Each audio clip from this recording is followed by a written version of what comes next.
Marine Vigne, l'ex de Nagui, succombe encore à la médecine esthétique et filme toute l'intervention. Marine Vigne a toujours été très transparente avec sa communauté et elle n'a pas dérogé à sa règle lundi 27 novembre en se rendant dans son cabinet esthétique préféré. L'ex-compagne de Nagui avec qui elle a eu leur fille Nina s'est en effet filmée du début à la fin alors qu'elle venait y faire ses ongles. Mais aussi une légère correction sur son visage. On m'avait fait il y a quelques années un petit contour des lèvres, ça fait 4 à 5 ans, je n'ai jamais fait la retouche mais c'était très bien. Et c'est toujours très bien d'ailleurs. Simplement, une petite retouche, ce n'est pas du luxe. Alors on a décidé qu'aujourd'hui on allait faire la retouche, a-t-elle annoncé à ses abonnés en story Instagram. La professionnelle qui s'est occupée d'elle lui a ensuite posé de la crème anesthésiante sur les lèvres.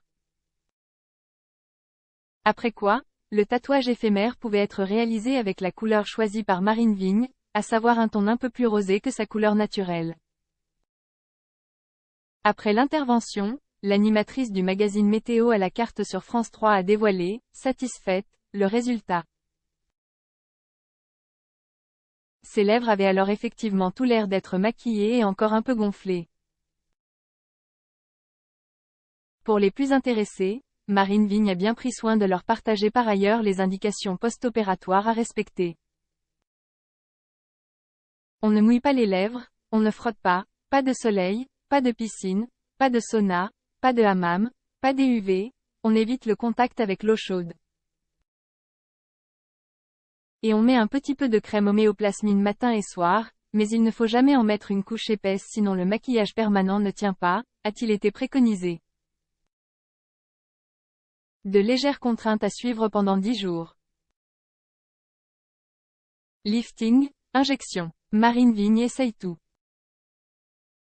Marine Vigne est depuis plusieurs années une grande adepte des soins en tout genre pour gommer ses complexes. Elle a ainsi par exemple déjà eu recours à un lifting du bas du visage et a également testé différentes méthodes de médecine esthétique comme l'acupuncture Aculift. Une sorte de lifting naturel du visage, et l'intracell, une technique qui s'apparente au needling, des micro-aiguilles qui perforent la peau afin de provoquer une réaction régénérante.